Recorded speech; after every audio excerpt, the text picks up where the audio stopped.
Voilà, Bozolanda Bosolo télévision na kati ya nzela ya émission Bosolo na politique officielle mbote anabino banso baibo kolanda lelo mamelo balobi mamelo po tata malamu o aisango akei na kati na République démocratique du Congo esika mosusu kasi alobi ete na tiki bakambi mosusu ba continuer mosala yango lelo nazali vraiment ko servir bino bazolanda biso na Cameroun, Gabon, Guinée, Côte d'Ivoire, Turquie, bisika nyonso bozali na France, bozali na Espagne, bozali na Allemagne, vous êtes na Afghanistan, bandeko balandi to sengi na bino matondi mingi baba kolanda biso na ba camp militaire to sengi na bino. Merci beaucoup pour l'attention na bino baba kolanda biso na commune ya Selembao, na commune ya Bondalungwa, na Selembao plus particulièrement na quartier camping, quartier Kitoki Mosi, ba onyo soba ko landa biso tina maluku to sengi na bino. Merci beaucoup, bozala vraiment attentif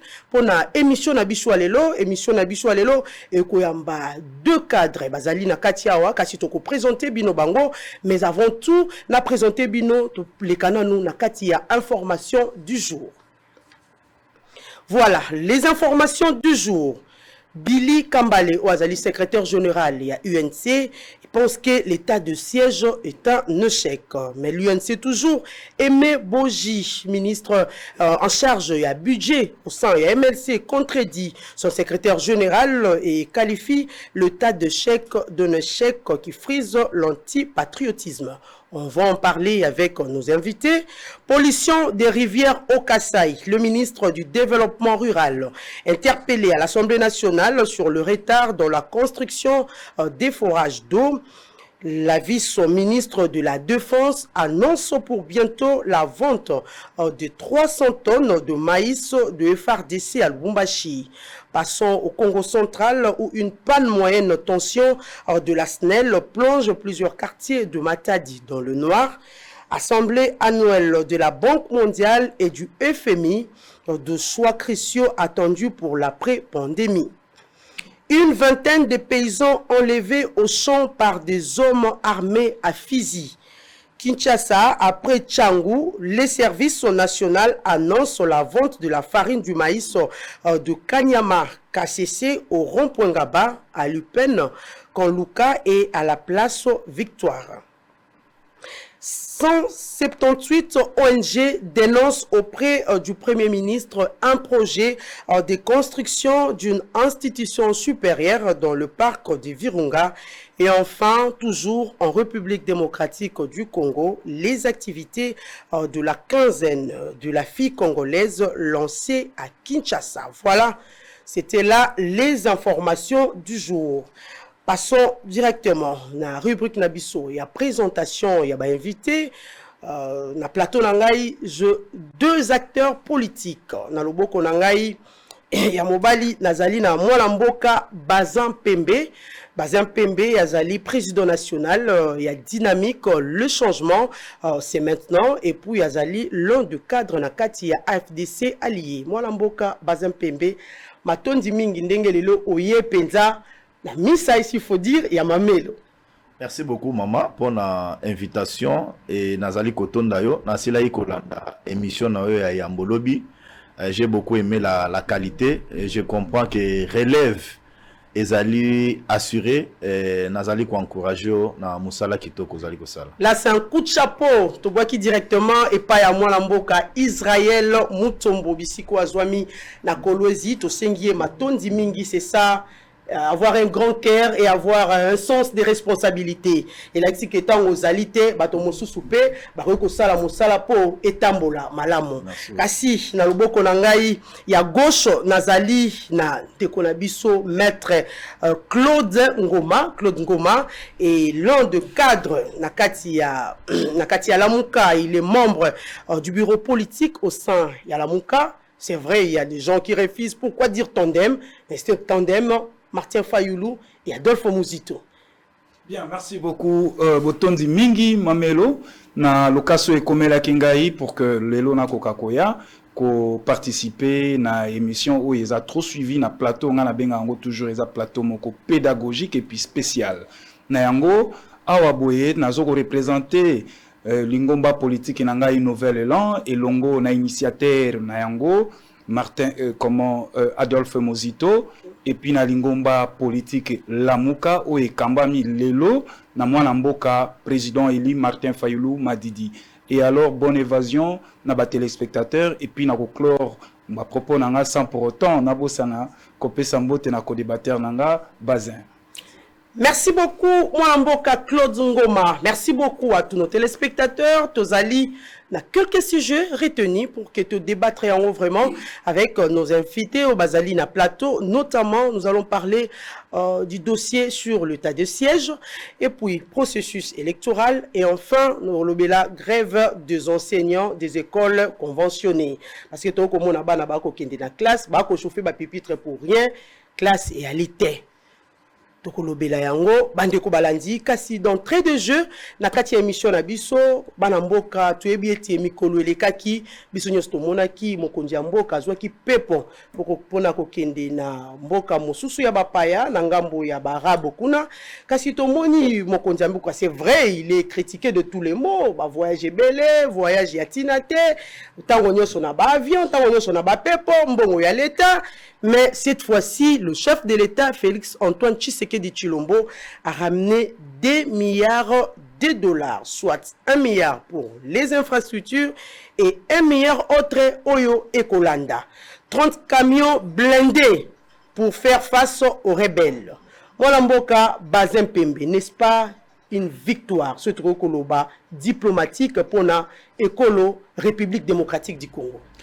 Merci beaucoup maman. Il y a un bateau bani motema mabe bana motema likundu pour être Congo et kende libosote bangondi bako ske ba étouffer faut continuer na ko diaboliser les lots où ils allaient ba voyage.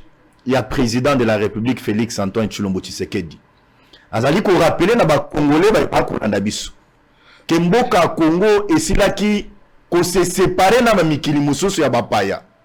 Congo ezalaki relié lisusu dans le monde été. Tolaki bato moko oyo tozalaki sans valeur, je le précise. Bipa union surtout au Rokende, au Kotoke, soko mi présenter que ouais mo Kongomani. Oyo senga lisungi bako bengana yo. Balobi na mboka na bino bo respectera droit de l'homme te. Na mboka na bino liberté d'expression ezalaka te. Na mboka na bino liberté de manifestation ezalaka te. Na mboka na bino kimoyibi. Nde tonda na mboka na bino boyibaka peuple oyo azali ko souffrir le lomo na mboka Félix Antoine Tshilombo Tshisekedi aye na pouvoir eloko ya liboso c'était important de ya kotambola koyebisa bato nyonso wana oyo banda ko kanisa oyo banda ko likia pona Congo oyo banda ko penser que congolais abomaka ayibaka sous règne na ngai nyonso wana abo pia. Donc, ngai lelo, na ba congolais meke, ba kolanda biso, j'ai dit au président de la République, na ba service naye, là où on parle des forêts, place ba kolobe l'économie, place ba kolobe la maille, ba kolobe la diamant, ba kolobe la or, Congo esengeli ayo kisana mongongo naye, parce que biloko nyonso wana tozali nango awa na kati ya République démocratique du Congo. Toko tika na slogan kaka sebobele, to ana mboka moko potentiellement riche, mais peuple nango azali kokufa batu mususu nde ba koya koyiba biso na République démocratique du Congo. C'est pourquoi à saluer eloko yo otolo ba mama atambolaka azonga na eloko te, mais lelo batu bakozala d'accord na ngai que ba institution nyonso to ya Bretton Woods bazali lelo d'accord avec ce que le Congo est en train de faire comme prouesse na kati ya mboka na biso République démocratique du Congo. Na mosala o lelo inspection ya finance ezali kosala pona ko traquer ba miyebi. Soki FMI apesi bino mbongo a exigera bino traçabilité sengele ezala. Audit esengele ezala. Contrôle ya malongo esengele ezala. Et nyonso wana lelo ezali kosalema en République démocratique du Congo. Moi j'encourage ba partenaire mususu, ba pays mususu, ba tika bisote parce que nous avons une guerre en République démocratique du Congo. Toko tonga mboka oyote tant que ba continuer ko boma bande ko na biso na mboka. Donc il faut les efforts conjugués. Ya ba tonyo surtout pour non guerre wana esila banguna ba sanguinaire ba rebelle o lelo ba trouver batu na République démocratique du Congo ba ko soutenir bango motoneti Fayulu azo soutenir ADF azo soutenir Codeco azo lobe que no ba continuer na koboma pour n'être non ye asala ba statistique na kati ya mboka na biso République démocratique du Congo et comme la ye élément ya campagne motoneti Billy Kambale oyo azali soda oyo azali ni policier azali na ba statistique et sécuritaire na kati ya mboka na biso République démocratique du Congo azozo ampifo secrétaire général ya parti politique oyo eza ose ya union sacrée pona ko décourager soda oyo azali ko buna na est ye afani na ndako akola pongi. Maître Bazin Pembe, effectivement, nous allons aborder ces sujets, mais nous allons continuer avec le sujet, surtout sur Billy Kambale. Merci beaucoup. Parmi le sujet retenu pour l'émission Alelo. Moi, Lamboka, Claude Ngoma, vous venez de suivre tout à l'heure les réactions de Maître Bazin. Martin Fayoulou soutient. La DIF soutient. La Codeco.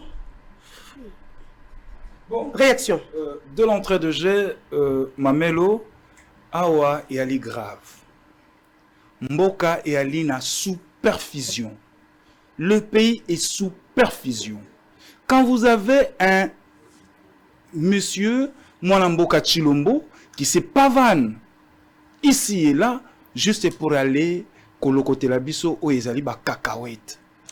On a bien dit d'entrée de jeu que Félix Antoine Tshisekedi a ramené 2 milliards de dollars pour la République. Madame. Et puis les véhicules blindés par rapport à Marambozo Olekala Est et Mwanamboka. Madame, et Ali ba cacahuète 2 milliards de dollars. Tozu yango parce que ezali na manque de leadership au sommet de l'État. Comment ça? Je vous l'ai dit et je persiste. C'est Claude Ngoma qui vous l'a dit. Nous sommes à plus de 105 millions d'habitants. Et donc, il faut meilleur nabiso azala likolo ya mboka nabiso. Malheureusement, moi mboka Chilombo ne l'est pas. Nazongi na gestion nabiso ya kati. Les 2 milliards ou les 1 milliard ici. Mais RDC azana makoki nyonso. Qu'est-ce qui empêche ba régie nabiso? Va générer recette x3 x4. Pourquoi? Parce que tozali nankita, tozali na mabanga ya talo, toali na ba cobalt, toali na ba coltan. Mais à côté de ça, yo moto oyo zali na mabele tondi nkita. Oko kamata pepo te ko kenda ko tambola po yela kabiso oyo ezali neti ba cacahuète banguba. Et bongite pour na lokumu ya mboka na biso. En lieu et place ya kokendaka ko senga kambongo. Bino basongaka bino kaka basongaka bino. Oyo ya kati ya mboka kokenda wapi? En lieu et place bokendaka bongo. Mambo sala ba réforme. Pour que biso moko en interne tokoka ko mobiliser madame. Voilà comment payer zali gérer madame. 30 véhicules blindés. Oui, c'est pour l'armée. Tobeti Maboko. Mais RDCI Mokako Sombango a plus de 100 véhicules. Et a publié même commande na yango. Mais tant que tozo kendako senga, tozo kendako tambola, en quoi nous sommes grands? En quoi nous sommes respectueux? Mais bakoto sabisote. Pambate bakotala mboka na bino botondi sami na nyonso madame. Natangeli okaka o ezali mabanga na biso ya talo. Soki nazu ba forêt na biso par rapport ya changement climatique, l'écologie. Awa na kotuna ndeko na ngai mtazo beta tolo ya union sacrée. Ayebisa biso na plateau et puis ba téléspectateurs ba yeba. Politique nini ya ndeko Chilombo par rapport à l'écologie. Pendant que ba pays mususu ba ko kamata mbongo ebele na ba énergie renouvelable. Nabiso wa politique na yezali nini. Si ce n'est que entre 2 avions kokende ko senga mbongo. Maman, ezo sa lokumute, tozonga na ndenge ya sociologie africaine. Tata oyo chaque jour akenda ko beko lela, ta mwasi yango babali. Chaque jour akenda ko lela na belle famille. Chaque jour akenda ko senga mobile na nga moyen te. Liboto wana to couple wana bazana lokumute. Tali sika to ali. Nyango na zongi awa boye. Pona o etali mosolo na biso. Esengel na biso to sala ba réforme de fond. Fiscalité na biso to revoir yango, to réformer yango. En lieu et place to kenda kabi kenda te, to vanda makolomi balé na se. Congo eli mama na biso. To développer Congo kaka soki to bongisi to tient en place une grande capacité organisationnelle en interne. Mais tant que tu kende, au senga boye nango tina réserve, lobby réserve comme il y a 3 milliards. Il y en a 3 milliards mobilisés combien interne? Merci beaucoup, maître. Merci beaucoup, Bazin Pembe. Outikoyo ka co-débatteur non na plateau ndenga lobby. La République démocratique du Congo, bako sunga mingi na bamboka ya bapaya. Na lopoto, on vous aide trop. Oyebi, je comprends difficulté bande kwa la muka bazali nango. Bazali kozwa Congo comme si c'était une famille. Il y a papa na maman na bana mitane. Alors que la République démocratique du Congo a 26 provinces. Toi na bato ebele meke na mboka République démocratique du Congo. Et na province mon côté na Congo lelo oyo to ko ba biso nyonso eke no e a kitoko. Bato bakoki ko soto auto suffire et alité. Mais bon mengo et ali partout.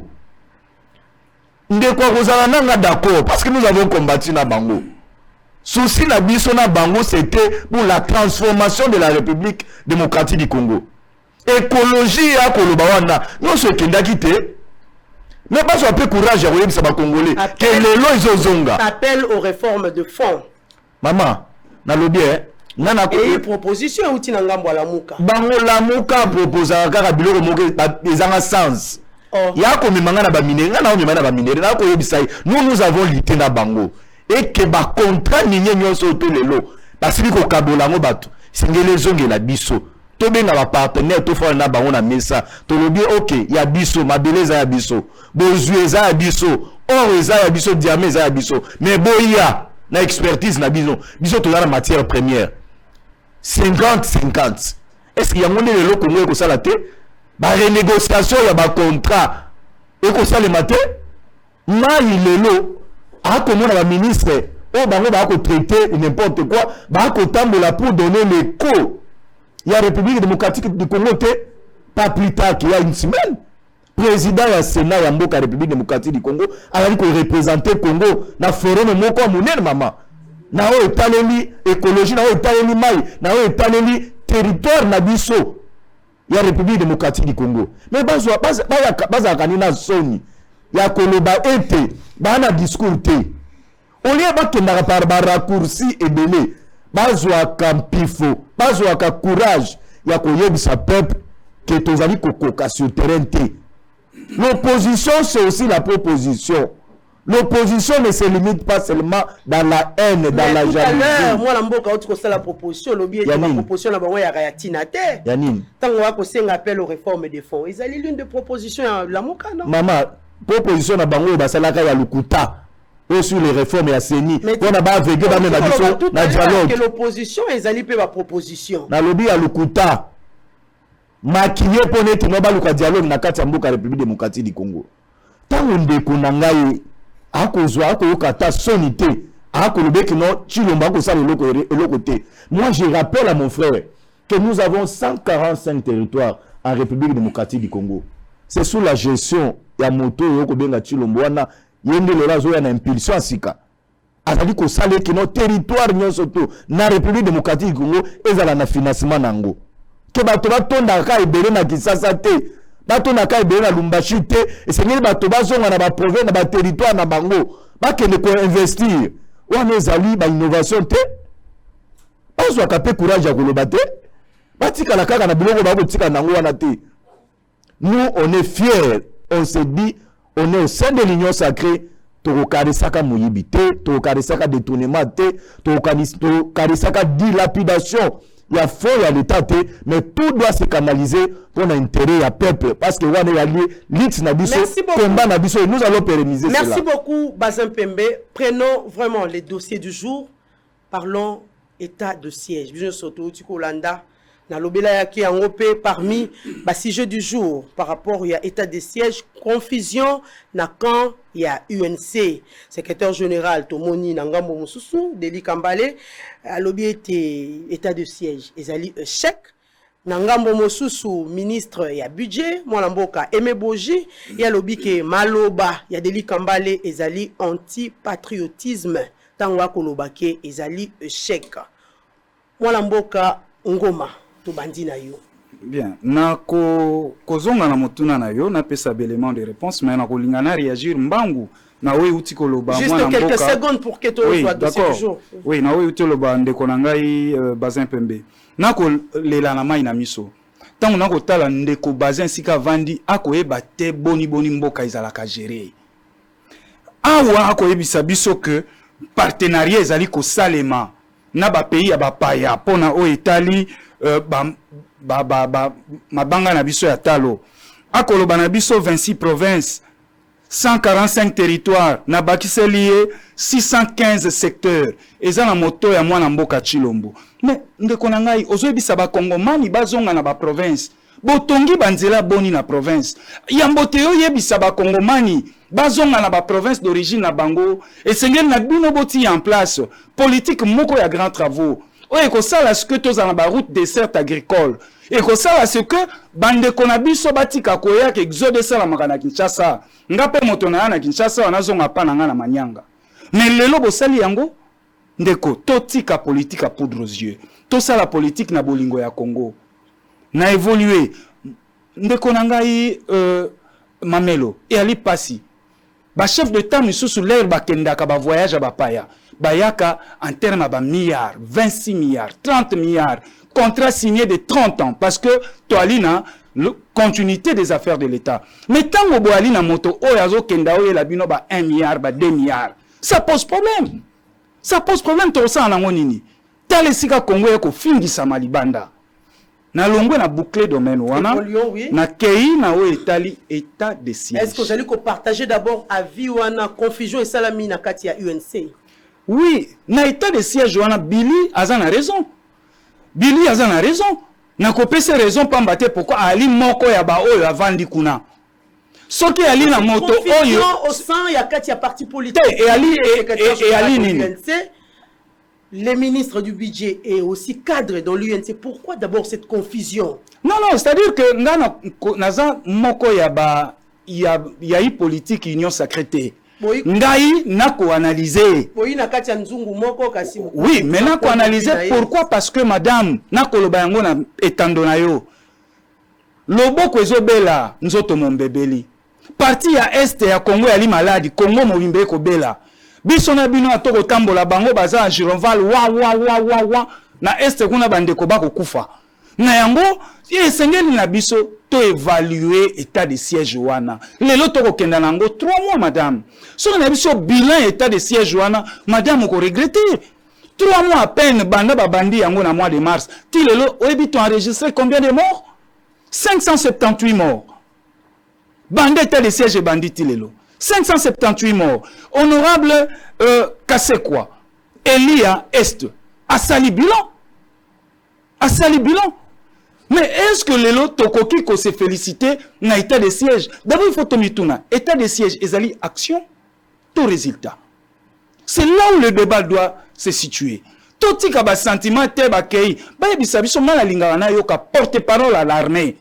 Sur les 145 groupes armés. Voilà pendant 3 mois te réduire bango ba komi autant. Si c'est nous que vous repoussez bango ba kotizamba. Après le babimi ba décapité. Et toujours en état de siège, madame. Vous pouvez comprendre dans un état de siège, mais enlèvement est comme une monnaie quotidienne. Na est.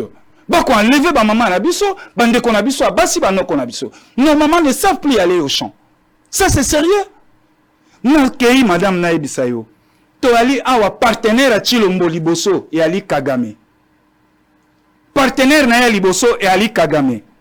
ADF o bango ba bundisa wana ba banani ba Rwandais bato Kagame ba bundisa bango tale sika ba sa lecture bienté Kodeko oyo ndeko na ngayo uti ko tangao ono Martin Fayulu ako soutenir Kodeko Bali branche armée ya Burundi LRA ya li branche armée ya Uganda. Tala politique ya mwana mboka Chilombo, tala yango na bikolo misatu na uti kotanga. Baza na relation nini, baza na partenariat gagnant-gagnant. Preuve seulement, bazo tonga 226 km. Kolongwa Uganda Tivile à Beni.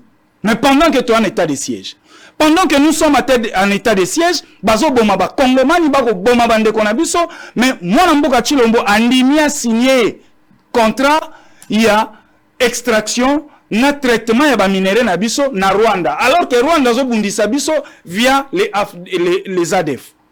Vous trouvez ça normal? Toza wapi na yango état de siège moye ba avancer ça les mains réalité na kosu ki saboye na domaine wana na question wana état de siège madame. Il y a plusieurs rapports aux experts basali conjointement na ba forces armées na biso et vanda-t-il na bureau mbosso nang ba exploiter yango te. Et voir même il y a 3 mois passés, Mbosso a dit ceci devant ses députés. Mes chers collègues, quittez les camps du mal. Vous êtes cités ici, mais il y a tigala otanga bangote hein. Ba député mingi à est, misusu même bazao. Et moi je parie fort vous dis, Goma lelo soko kei ozana Goma mais tala cité ndenge kotongisama. Na mbongo makila ba congolais. Est-ce que c'est pour autant il faut dire voilà, il y a des avancées d'état de siège. On va revenir à vous, Bazin Pembe. Vous avez suivi l'UNC, confusion totale, réaction, et puis nous allons débattre par rapport à d'autres éléments au moins tout à l'heure. Maman, oui, politique, tant que vous allez que ça là, il y a une question, il y a sincérité. On parle d'abord de cette confusion. Oui, il y a un élément, politique, il y a une question à sincérité. Ndeko Vital Kamerhe lelo ana boloko. Il y a un moment très difficile. Et il a un partenaire azali kokambana ye na kati ya ba institution. Et c'est un secrétaire général. Il y a un parti politique au président Zana Boloko. Toyebi comment Zana Boloko na mbongo bato ba congolais, c'est le secrétaire général d'un parti au azani ministre. A ce généralisation na conseil de ministres était à sa longwa, à tika l'honoraire, au azali ni député. Pona aye ba comment bazali ko évaluer état de siège na niveau ya Assemblée nationale. Oya fali na Kisasa a connu pas na yete pona asolo la société civile te azwa ba élément c'est d'un bon matin il prend son courage pona ça la baisse na ye il dit état de siège ezali fiasco ezali échec mais il fait une proposition à lobby il doit être évalué maman yango na ko lobate mama mamelo état de siège ezalaka évalué na niveau ya Assemblée nationale et cette fois-ci le Sénat aussi a pris la situation à main. Bah qu'on évalue l'état de siège na Billy Kambalite. Bah qu'on évalue l'état de siège na Bato la Mukate. L'état de siège va s'évaluer na ministre ya défense, ministre ya intérieur, na ba député ou ba constituer commission ba quitter sur le terrain. L'état de siège s'évalue comme ça. Et ça y est na bureau ya Billy Kambalite. L'état de siège s'évalue dans l'Assemblée nationale, dans le Sénat. L'état de siège s'évalue dans une réunion du président de la République avec les membres de la sécurité, conseil de sécurité maman. État de siège s'évaluera dans Maloba Boeta. On va évaluer par mauvaise foi. Ali citoyen congolais, a qu'on émettre point de vue naé. Dans le bien, oyebi monsieur ezali ba question moko très sensible. Tu sais lorsque moi je vois nos amis de la Mouka, lobi ba kolinga ba ke no sala campagne na Ituri. Ba ke no sala campagne na Goma, na Bunia. Bango bato wana nde baolinga bato bakufa pona bango bazwa ba statistique on a ba na télévision. Pourquoi ne pas accompagner l'armée? Pourquoi ne pas accompagner l'armée? Pourquoi chercher à décourager l'armée? On dit maman, la politique aussi c'est un engagement. Ceux qui Fayulu, Muzito, Billy Kambali y compris Kamerhe, balingi ba rejoindre ba ADF. On est à koleka pa ba raccourci belé. Ils ont bazana libre arbitre na bango. Il y a cause de décision à Kolobano, nous toujours rejoindre des Kawana. On est que les capables de raccourcir, la déclaration de la télévision. Non. Pour preuve, ministre soit allé en fonction, il y a INC. On a ça qui va descendre, na premier ministre, à contredire M. Billy Kambale. Kazana ba il est maté.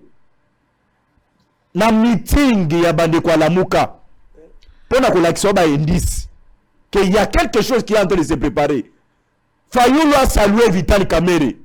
Alors bien zali kaka Kamerhe ne akoki confédéré batu Et après 3 jours, tout le monde Billy Kambala a eu sa déclaration. Il y a quelque chose aux clochers, maman. Il y a une édition question, il y a sincérité. Tu sais qu'il n'a pas de partenaire fiable.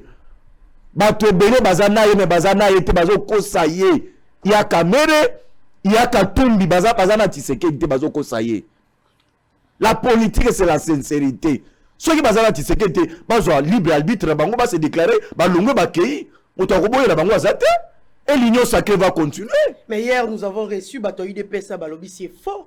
Ils sont toujours, la cohésion existe entre Katumbi et l'UDPS. Maman, on a vu Bato UDPS, maître Bazenga na koyebisayo. Moi, j'analyse la politique de mon pays. UDPS à lobby. Mais je dis UDPS à yebe que non, Katumbi a sincère na été. Ayebe loko wana que Katumbi a sincère na été. Quand la vidéo le moment porté, ba repé sanga raison. Ba repé sanga raison. Maître Ngoma. La chité, ma pona oyebiso. Nous disons au président de la République, Alanda ba makele lo te ba traître o bazali ba ko se profiter na guerre le lo ya est pour que non ezala objet na bango ya campagne ba statistique ya batu ba liwa ya batu ezala ba objet ya statistique na bango na 2023. Merci beaucoup Maître Bazin, on va revenir à vous. Maître Ngoma, maintenant la situation est état de siège. Est-ce que il faut évaluer simplement ou mettre fin à ça? Madame, je suis perdu. Nazo reconnaître le sous-sté Bazin, on y a c'est ça la débattre na lelo. Mon cher, Limbi Sangola la yo. Parce que je ne te comprends plus rien. Non, attendez. Batunio awa motuna. Par rapport à l'état de siège. Ok, na invective jusqu'à citer Mozito, Fayoulou, Bemba. Qu'est-ce qu'ils ont à voir dans la gestion et l'état de siège? Moi, je n'ai pas cité Bemba. C'est toi qui cites Bemba. Moi, je n'ai pas cité Bemba. Qu'est-ce qui... La déclaration, il y a Martin Fayoulou. Et les discours, il y a Martin Fayoulou dans le meeting. Martin Fayoulou a bien précisé que l'état de siège n'est qu'une farce. Justement, madame, ndeko baza lobia wake na meeting itoleki saki oyeuti leka samedi que moi Mboka président élu Martin Fayoulou m'a dit asitaki kamere. Mon cher, yo landego na radio ba pile to ya radio bani. Sois sérieux mon cher. Ne venez pas dire de colibé ici. Évoluons Maître Ngoma. Alors, état de siège. Madame, il faut évaluation na yango. Réussite y état de siège et koleka obé na évaluation moko sérieuse. Pourquoi ba conclusion ko bimana na évaluation wana ndeko sala ba recommandation vis-à-vis à régime en place. Donc là je dis le gouvernement. Pourquoi? Parce que d'abord l'opinion doit retenir ceci. Et c'est une opinion ba baké état de siège ba kamata ki mokano wana la lombango na émotion. État de siège les lotala ndenge le bango nzoto. Mais situation ezaki critique na ngambo ya est moi mais madame par histoire nazonga muke na histoire to alaki awa guerre alaki terrible nandeko Kabila. Mais ndeko Kabila tikala ko ti état de siège hein. Azwa Mamadou Ndala tia batela biso ba généraux ebela changer bango na ba poste à commandement. Ti obandako mona ke ba reculer ba longo libo ba supprimer obwe. Mais le long état de siège, madame, tout côté un esprit ou na sémantique même il y a état de siège yangomoko. État de siège veut dire état de guerre. Ce qui te allie sérieux ou soit ce qui gouvernement au nandeko, moi namboka chilombo balingi pe à l'est. Na état de siège bazo bundisa nani. Ce qui ba bundisa ba rebelle wana source na bango outi wapi. Base arrière na bango ya renforcement o epesa bango manduki za wapi. Nous tu vois Sabino à branche na bango. ADF base arrière naï c'est le Rwanda. Codeco base arrière naï c'est le Burundi. Et enfin la LRA base arrière naï ezali Burundi. Donc déjà tala bato biso to Burundi ça état de siège. Mais vis-à-vis na ba kambi ya pays na bango to lia na bango mesa moko to signer na bango ba contrat. Oh ya pays na bango yo za na kati ya république te. Non, c'est-à-dire que ba pays oyo bazo tinde la biso ba rebelle. Biso na bango to signer ba contrat. Et na mikole uta ko le Kagame même a osaki ton koloba na biso ke ba mapinga na epe baza prêt ba ko pesa maboko pene ya ba FRDC na biso. Pona nini hypocrisie ya ndengwana. Voyez-vous, on ne jure pas la République na ba émotion. Tango oye ko kambamboka zala na ba prérequis oyo na chaque secteur nani ndeko chilomba zanzambe taïba nyonso. Mais na ba service. Dans le cas d'espèce, esengeli na biso armée na biso. Et koleka na nzela ya au conseil militaire. Nde esengeli a travailler na bango. Mais déjà tango yemo ko mwana mboka chilombo basimbisi etouche. Ayebite combien des hommes o azaki na bango akeba bisage 26 akekuta na 16. Mbongo mosole keye sanction ni na réserva ki na ba généraux o bazaki wana. Voilà un peu le problème. Donc, nous on se fait les cananzela évaluation, nous na simanango ba recommandation que vous allez formuler pour ba pesa na gouvernement et cette fois-ci gouvernement vous allez ba moyen politique na ye pour akokakoti ya pena ba mapinga na biso. Pambate ba mapinga ba ko na ba moyen de Ngoma, que diriez-vous aux gens qui pensent qu'il y a un parti politique Congo positif, Dédé Doné Kishi, lui il pense que état de siège, il faut ba baksal sous 5 ans. Bon, et tous en liberté d'opinion. Ouais. Et ça opinion naie normal. Ngapa nangai. Ole ba baksa 5 ans. Par rapport, il y a ndenge marambozo parce qu'il y a des prorogations à prorogation. Madame, force à l'armée. Na monde entier mobimba. Et alite parce que bola na bi bundele makasi non. Force armée et ali par rapport au nombre de troupes. Ozana bango. État de siège, moi Claude Ngoma, je voudrais à ce que dans chaque village que l'armée puisse déposer 150 personnes, 150 militaires dans chaque village. 150 militaires. Et que tous ces aventuriers de ADF, Codeco et autres, l'air barolonganaza mbaba ko décapité, bande konabiso, batoliboso ba okutana bango ya mapinga. Parce que état de siège veut dire présence militaire est omniprésent.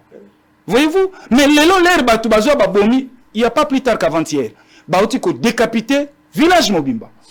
Et ça dit que village mususu ezana bango nyonso ba se vide ba kimi ba kotizamba. Ba FARDC bazaki wapi? Parce que tango ba rebelle même zo salama mwana mboka. Que ngamo sala na 20 salama na utelo bano ngala zelaka porte-parole placé wana pona ko sala suivi. Ba ko sala eloko te madame. Porte-parole ya l'armée. Isengeli ayebisa na biso sur 145 groupes armés. Voilà to anéantir 30. C'est comme ça que to yeba avancer zali. Mais yo tuna bango yambaka bango benga bango na micro na yo o tuna bango sur 145 groupes armés totikali na combien? Maître Bazem Pembe, est-ce qu'état de siège il faut mettre fin ou soit évalué? Odi ngai na eto ana kisasa awa akusala ta un mois okoma ta goma te akoma ta Ituri te Voilà. pona yeba koma ba okoma bato kuna mais ozomona ya azosala évaluation ya état de siège comme si alaki soda. Oh là là. C'est comme ça qui député. Et puis on a courage surtout comme si on a des éléments. C'est comme si à siéger na place moko balobaka makambo ya sécurité. C'est ça l'homme politique congolais maman. C'est ça l'homme politique congolais maman Melo. Ndeko na ngai ya ko yebisaka makambo ya guerre. Obi ce qui se passe à l'est. Ils ont dans 2 ans à 3 ans Félix dans un pouvoir des bandits. Il y a cela 25 ans cher ami, même 30 ans. Des bandits kuna. Donc dans 2 ans bo mbalamoko bo déraciner batouana bakendi. Bazali ko yiba. Ils ont un intérêt là, bazana intérêt. Tant que ba ko boma donc ils ont un intérêt. Ce n'est pas d'un coup d'un moment donc bengana batouana. Tu sais la guerre ne se gagne pas kaka na armement sur terrain. La diplomatie aussi, vous pouvez gagner la guerre par la diplomatie. Vous ignorez le Kwana. Mais comment vous avez le que nos guerres et si là? Mais vous envoyez le chef de l'État à entrer à une guerre avec Rwanda, avec Burundi, avec les pays où ils ont entouré Bisso. Et aussi l'Andérénine. Parce que yo awa, vous avez dit que non, Batouana, vous avez coopérer dans les rebelles. Mais comment qu'on déraciner Bango? Comment qu'on détruire Bango? C'est par la diplomatie. C'est par la force sur terrain. C'est pourquoi ngai na lobaka bandeko oyo azana proposition T. Ils sont caractérisés par Motema Likundu, Motema Mabe. Alors que doit faire des propositions. Maman, alors que même pas l'opposition, alors que bandeko bako continuer à kokufa. Ozo kayawa. Ninga zo insinuer. Lui c'est limite c'est Makana Kagame. Il y a des fois ba Rwanda ba sitakata komba président na bisoté.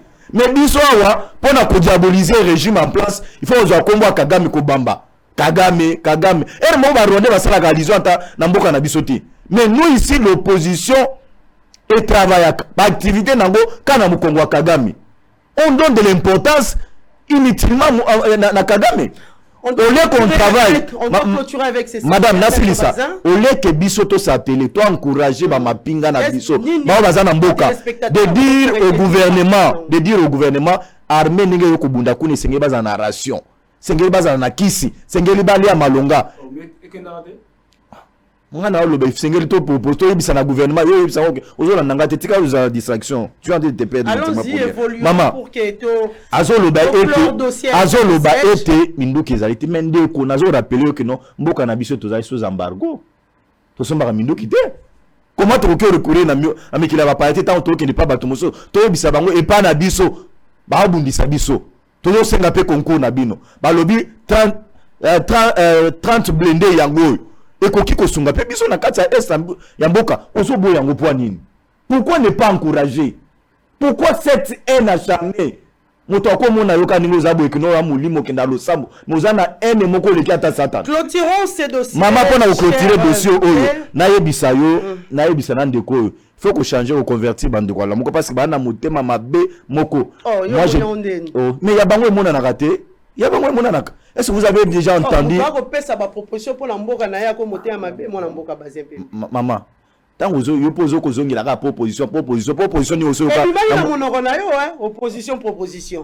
Ce qui n'a pas c'est un rapport avec le na bango baya nango soki ya il y a un truc là c'est là il faut proposer na habiter na bongi kutuna komo na pas bango moko pe baibaki ko définir le ko na bango te bona ko chuter maman ngana ko yebisa ba congolais et même les militaires qui sont en train de nous suivre à l'est du pays na yoki awa asali a cité un député si c'est ou asalaki statistique après ça qui bilan il y a état de siège na meeting na bango mais honorable Kassé quoi maman est-ce que vous pouvez vous imaginer un député élu à circonscription à Kuna tala discours moulayi mais encouragement ta mukete et pas basoda na biso encouragement ta mukete donc bandeko balingi ba yebisa ba congolais lelo que notre depuis état de siège bandi ata bastion mon côté ya Kodeko ba récupérer Kodeko mon côté akufi munduki mon côté zali récupérer ba saluer ka loko na te et un député pareil a roya ozonga na 2023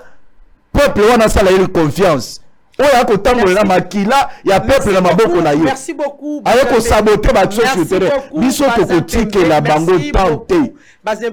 Tokotike la bango tenté. Ce dossier Maître Claude Ngoma. Maître Claude Ngoma est l'un de membres nakati ya bureau politique il y a mon 4 chers téléspectateurs. Maître Claude Tomona qui lobby lundi réunion par rapport il y a réunion qui dans tête du fleuve toujours sur la question il y a Ram où ils allaient vraiment pour faire couler encre et salive mais tout le monde réunion et Katanaki en queue de poisson analyse nayo et zalini madame o wane za mbwa sumbwa c'est-à-dire mbwa sumbwa c'est-à-dire ndeko kibasa kwei déjà loboko na kati ya sac et comme non il faut te sauver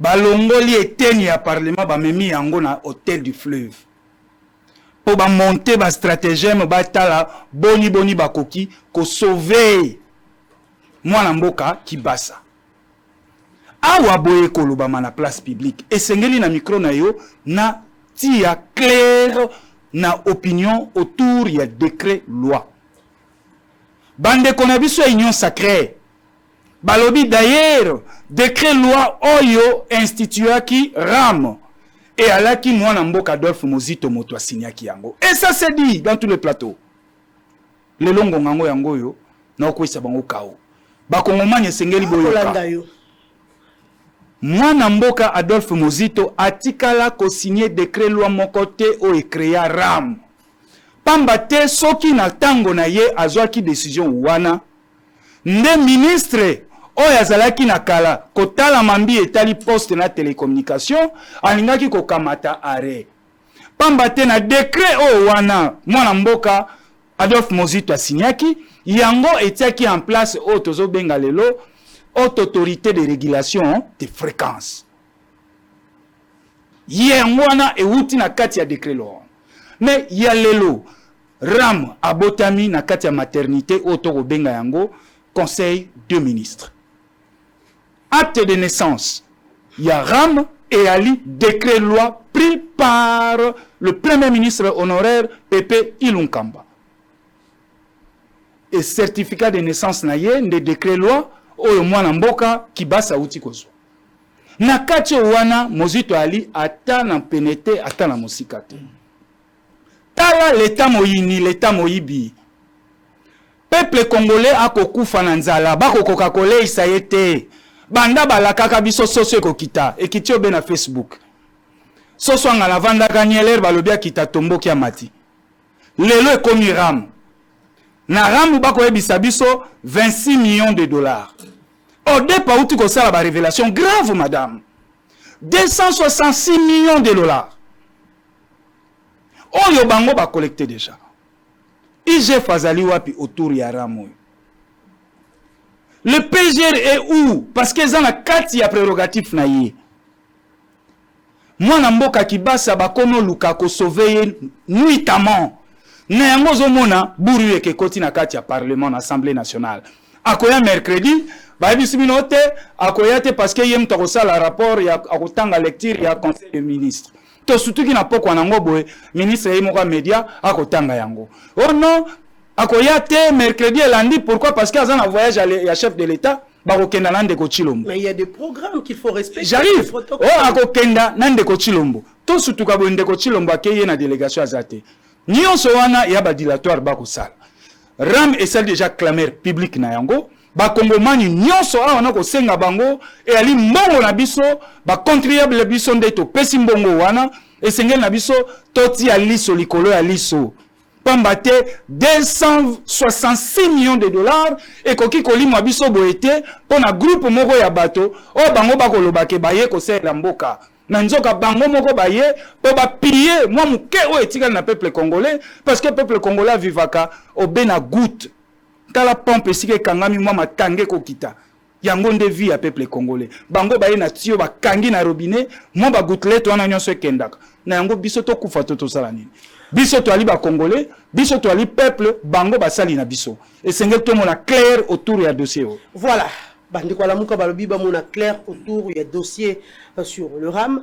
Mona mboka Bazampembe. Ram situation eko compliquée population congolaise. Population congolaise a une difficulté les lots même pour s'acheter le pain. Population congolaise a une difficulté les lots pour envoyer même l'enfant à l'école. Bozui sous dossier à rameye et ils soustraire unité s'il faut dire na kati ya téléphone ya muto ata na mbongo alipate. Oyebinga ye salinga pasi ebele na motema. Tango ndeko ako répondre na akotala ye maya miso ko tangangai. Alobi me muzitu oyo tokundima ye na nini? Ana parti politique ya bato oyo azali ko utiliser. Awa muzitu par communicateur na ye. Azali ko nié ba acte administratif. Maman Melotika ngate. Azali ko nié ba acte yo asila ikozwa à l'époque. Mais ça c'est gravissime ça. À l'époque il y a Ndeko Muzito na paix à son âme, c'est gouverneur qui a fait l'honneur. Yabana Équateur Joseph Koyagialo. Asila ikozwa degré maman. En 2012 si je ne me trompe pas. 2012 bazali ko instituer RAMT. Bazali ko instituer RPTC lobby autorité de régulation wana. Degré wana zali ko instituer RAMT, zali ko instituer d'abord RPTC autorité de régulation. C'est ça que tu dois retenir. Ilunga kambata ngoye na 2020. Aye ko aménager certaines choses na kati ya degré wana. Tanga de tuna Muzito va te donner la suite. Mais na kati wana on a institué ba taxe et belé. Maman Mamelo. Mais aujourd'hui l'important oyo Congolais zo s'attendre c'est quoi? Je le dis, toye ba 25 millions oyo ndeko kibasa alobi wana mbongo ezali wapi? Ezali logé na banque nini? Ezali logé pas na ye maboko bank ou bien ezali na APTC? Des soucis à Congolais yango wana. Et j'ai dit aux Congolais, qui va s'en aller à Kotambola na épée Nicolas Moutunaye. Parce qu'il a des questionnaires. Alors, ma question, il y a des députés, à Kotambola nango. À quoi s'échapper, ceux qui va député, l'union sacrée, l'union sacrée, on est là, on est autour de valeurs. Il y a le président de la République. Nous sommes une famille politique. Il ne nous est pas interdit que les députés n'aient pas cogité autour de la valeur. Comment faire avancer la République? Le fait que Kibasa, le ministre de Pétentique, après qu'il part dans la plénière où il a convoqué, tout le monde qui va député, bah lever qui bâton, bah député, il y a FCC, ils ont levé le temps, bah bima qui même dans Katia Salle pour dire que c'est un non-respect à la population. Maman, non-respect à la population de Bango va représenter Bissot. La population mandatée Bango. Bango va peuple. Bissot va totindi Bango parce que Congo Mobimeko y a Assemblée nationale était. Il y a un autre Bango mandat. Moi, groupe ya Bango va représenter Bissot. Bango va peuple. Bango va non-respect à peuple de Yeni. Qui va se aille répondre na message na peine na Bango te ou bien aille répondre. Il est venu répondre. Mais le jour prévu, on a donné 48 heures. Le jour prévu, il devait être là. Maman, na koye bisao ngana lobby boye asala une semaine asala un mois ako tambola na charge ninga zaliwana ako s'échapper parce que c'est inconcevable qu'un ministre à l'équipe de l'Assemblée nationale il a avec lui la question à la député et puis à zongi à l'Assemblée nationale et moi je peux proposer ici la député parce que quand tu as un mécanicien bazali un infirmier bazali et belé bah qu'on maîtriser la question parlementaire dans une question pareille c'est mieux d'aller par une commission pour n'ambongo qui maté pour n'atoyer les pourquoi na ram au lieu que ba kende na ko destituer qui basa parce que ba ko destituer pété so ba ni ba destituer qui basa c'est ngeli conseil des ministres moko et annuler degré oyo. Et ça qui va se faire constituer en route.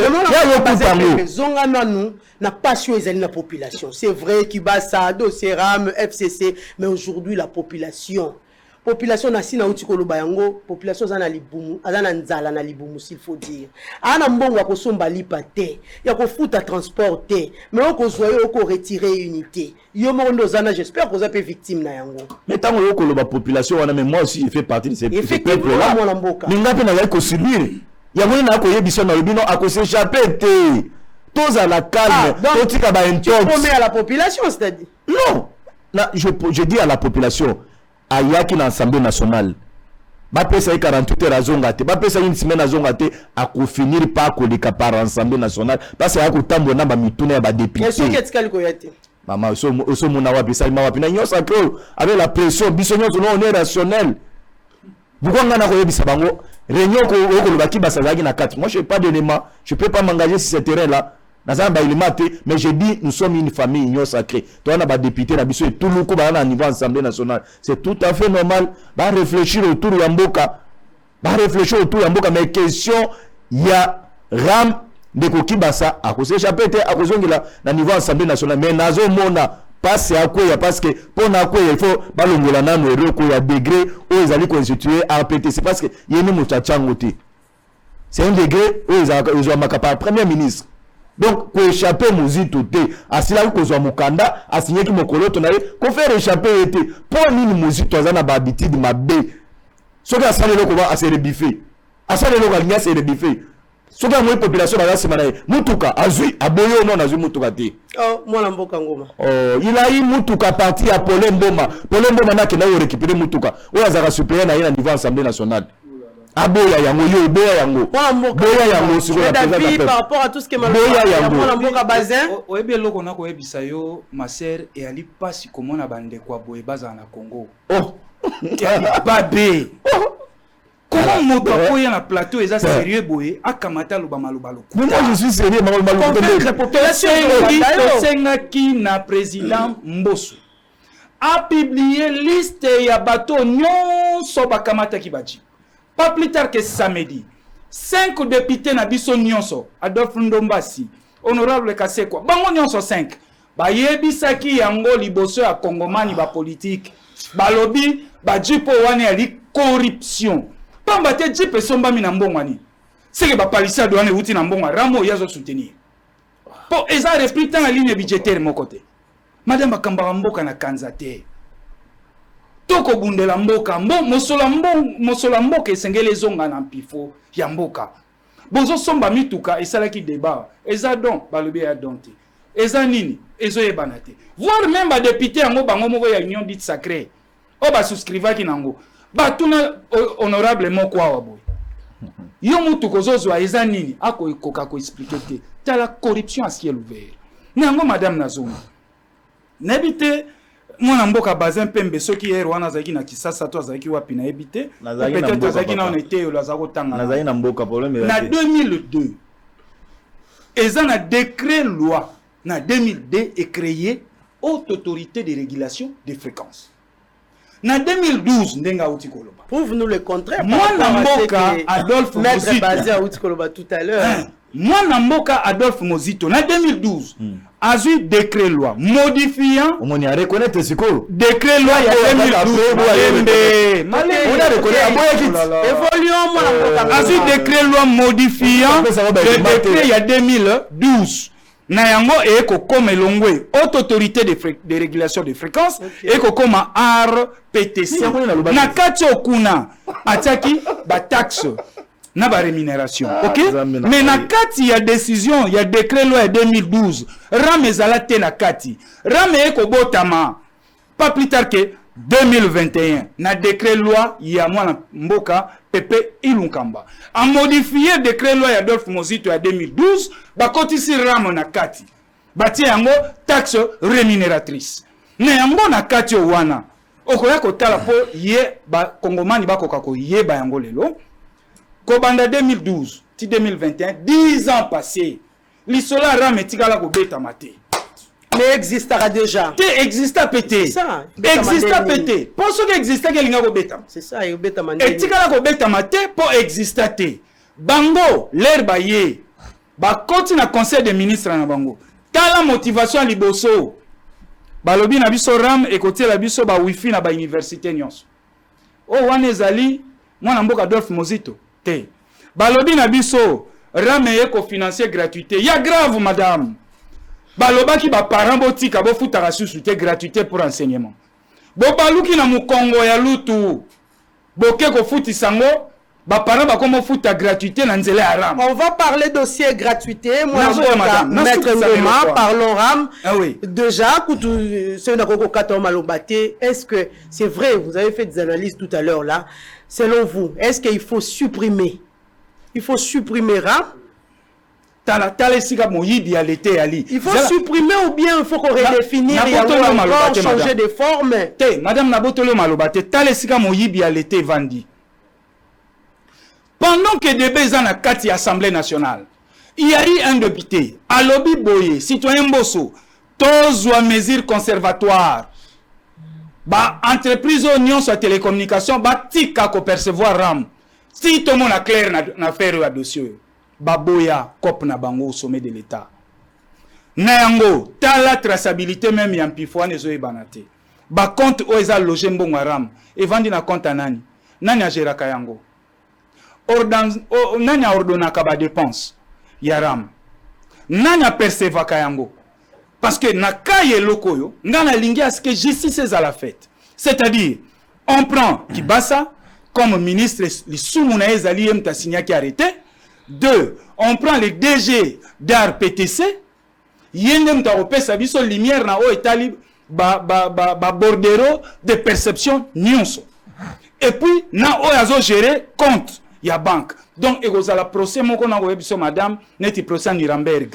Tango Adolf Hitler akweyaki ba bengaki bango nyonso. Et na ko chité boye madame. Question haute aux baram et les qui na kati ya conseil des ministres débattu dedans. Bango nyonso ba ebi yango ba siège et conseil des ministres tambo samakana nani na mwana mboka Chilomba. Alors lelo batika ko ebisa biso que Mozito na kati il a à voir. Qu'est-ce que Mozito a à voir là? La proposition. Alors proposition na liboso ya linini. Est-ce qu'il faut supprimer ou redéfinir? Proposition na liboso nazo senga ba sur soir prélèvement ya ba taxe wana. À partir de cet instant, bakata yango. Ba collecta yango lisuste. Alors que selon maître Bazé nzamo na mboka Mozito mtabanda ki yango évoluons. Oui, évoluons. Donc bakata yango. De 2, taxe wana ali moyibi. Ba supprimer yango pour du bon. Pourquoi? Parce que tango to sombaka téléphone to futa la TVA na unité to sombaka bakata biso TVA alors taxe bango ba biso ya RAM rémunération sur les appareils mobiles ya nini et comme taxe likola taxe parce que rappelez-vous chaque fois que unité bazo kata yo TVA na yo ya 16%. À chaque fois que unité peut-être ba kongomani ba ebi yango te.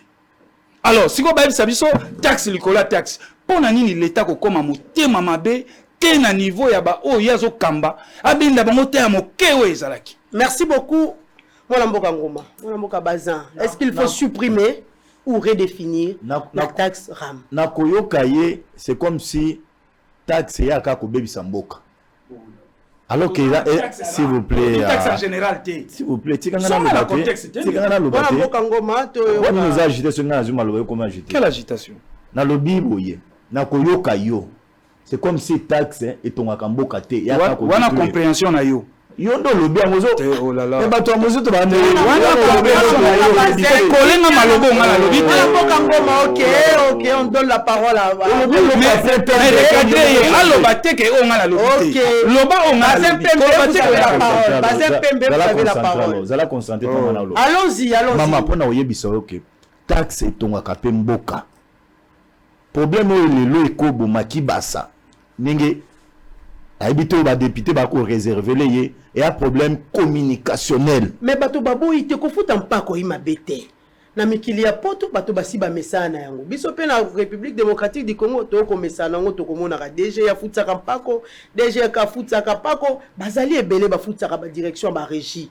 Kasi bato ba ko lela pona taxe mwana mboka. Kolobi tout à l'heure ko ali population. Soki to lagisi ba image o biso to zwa to lagisi ata na njili, to lagisi ata na bandalungwa, na n'importe quelle commune o ko mona ba tata na ba mama nde ba ko lela sur la question ya RAM. Ils n'arrivent pas à expliquer côté unité na baka unité ngo ya pasi mutu akotia ya 1200 bakoli yango nyoso point o akobakisa kutu ana ngote na lobi ngai na politique na kutu na associé à peuple ko le kayo journaliste mozo lingane tu éloigner nga na peuple non na ko éloigner ngai na nazali ko souffrir nga pe naza victime na ko éloigner na peuple na ko yoka yo alors on dit que le bako ali population yango ne na ko yoka comme si ngai ram akata ngati numéro nanga tia déjà OK maître Bazin numéro na parce que la politique a mo déjà bakata raité nga pe bakata nga bakati nga na yo na 500 fois na tie ba dodi yango. Je souffre aussi. Mais awa problème les alinde toujours condamné Kibas. OK. Na bande ko ya RPTC. C'est un problème communicationnel on les lozo comme là parce que il n'a pas su communiquer. Donc dossier Aramba ko buba biso. Na lobi maman ba ko buba population congolaise. Non, je dis problème à cause de la zaki na initiative moko ya bien. Et cause de l'oko moko zaki ya bien. Mais il fallait informer, vulgariser dans l'opinion importance ya l'eau. Saluer na kati ya opinion mwana mboka Bazin Pembe. Na lobi taxe nyoso tunenge ya ko kanisi peuple a yambaka taxe nyoso ba même. Na lobi taxe bana ba boutique na nzela ba futaka quand même. Non, na lobi bato ba même bato wana, même bato wana. Terrasse na nzela ba futaka mais ba mama na wenze bazoka ba ticket etambola ka 500 francs 1000 francs ba futaka. Aussi au mona bato na wenze ba telemi ba lobi te to ko futa taxe te. Na lobi moto nini kaka ya RAM pourquoi les dossiers cloche? Maman na ko yebisa na bien, au moins taxe nyoso tout. Peuple a yambakango du côté mais c'est ngeli ndeko faire vulgariser dans l'opinion pour qui sa opinion peuple important c'est le wana taxe ya RAM aboyi na ye congolais lobi te ngai na ko yebisa ba congolais parce que l'émission aussi a un caractère pédagogique na ko yebisa ba congolais RAM e cause à la mabe mais yeba eke yana ba mboka mosusu etongama ka partir ya ba mpako Sengelito kanga eloko wana mais na yoki ndeko na ngai alobi biloko ebela na yebisa ite ndeko ilunkamba tikala kozwa décision ya degré wana ezaki na 2021 te c'était na 2020 peut-être cause à lapsus et pas na nka na fait rappeler na lingi lisusu na rappeler yo bwendeko ke ngai na lobi ete makambo ya RAM nazali ko encourager yango mais je suis passé par des propositions na lobi boy soki to lingeti no kibasa akweya na lombangu babenga na ye nous allons perdre ba millions nyoso oyo yango ninga na ko proposer que na niveau assemblée nationale qu'il y ait une commission Cette commission va enquêter na niveau ya RPTC, bazaka na ba DGT, bazaka na ba président. Ba ko enquêter sur le président o azali na niveau ya RPTC. Ba yeba, ba bordero ya ko wana.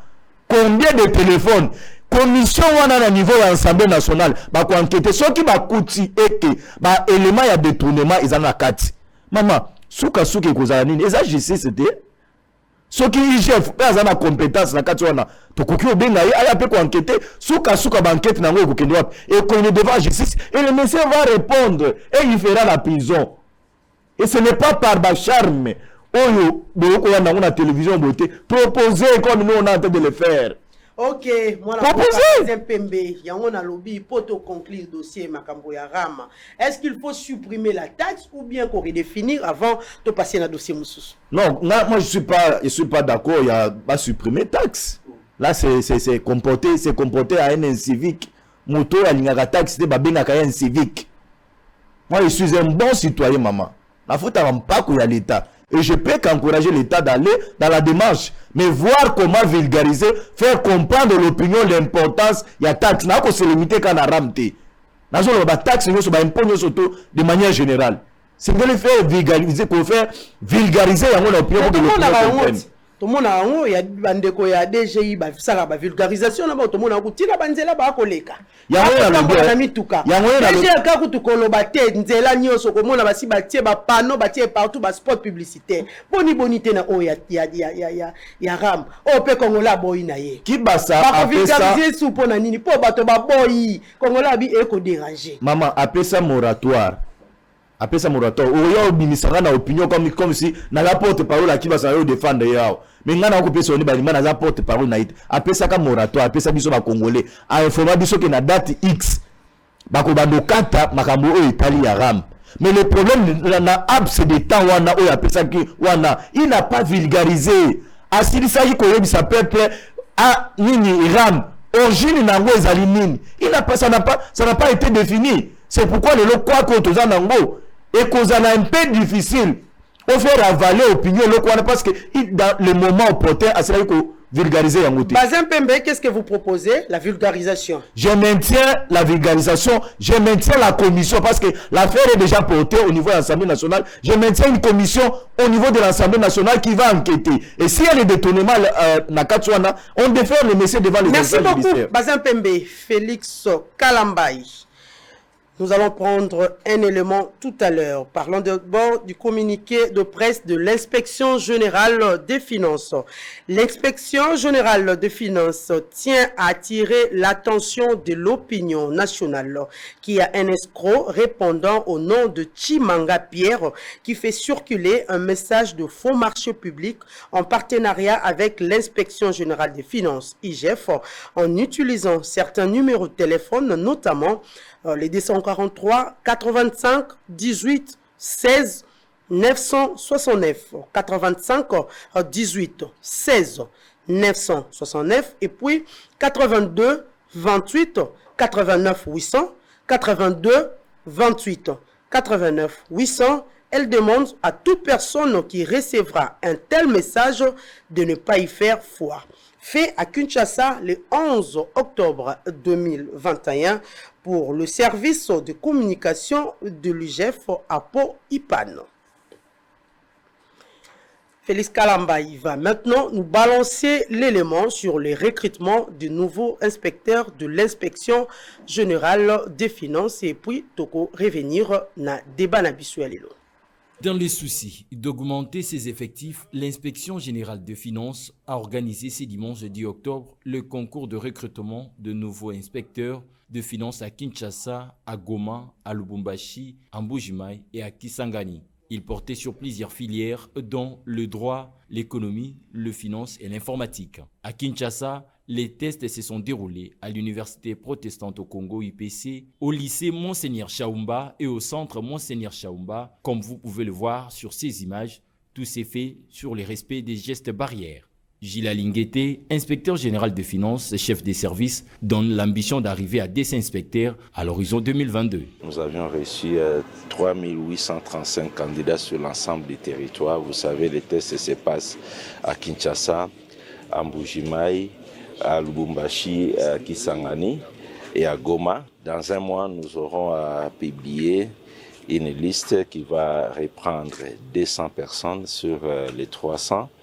Et sur les 200, ils vont participer au jury oral. Et à l'issue de ces jurys oraux, il y aura 85 nouveaux inspecteurs qui seront retenus. Dans la foulée, Gilles Alinguete a affirmé que l'IGF aura pour la première fois des inspecteurs spécialistes en évaluation des bâtiments. Signalons que l'inspection générale de finances dispose d'une compétence générale en matière de contrôle de finances et de biens publics.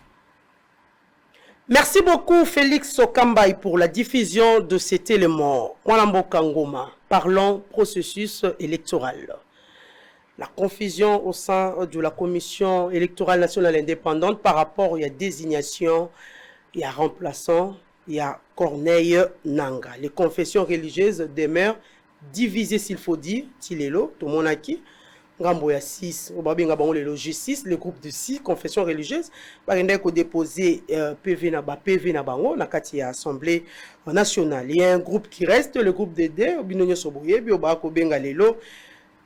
Réaction na yo par rapport à la confusion autour de la confession religieuse. Très bien. Moi, Namboka, question ya Seni, il y a les questions qui ça ba Congolais passi.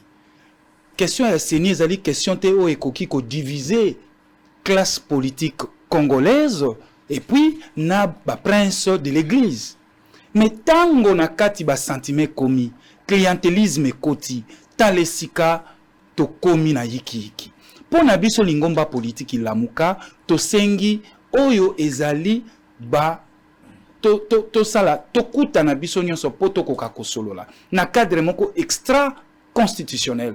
Pourquoi? Parce que lelo question oyo ezo kambamana oyo ezo lobama na place publique voire même na ba institution na biso oyo ezali ya mwana mboka Kadima biso lingomba politique lamuka tolobi ke to na problème na ndeko Kadima te. Mwana mboka Kadima azan expertise na ye oyo tokokyo boya yango te ali kongomani mais problème ezali yete problème ezali mobeko oyo ezo kamba Seni la loi portant fonctionnement et organisation de la CENI. C'est là où il y a le problème.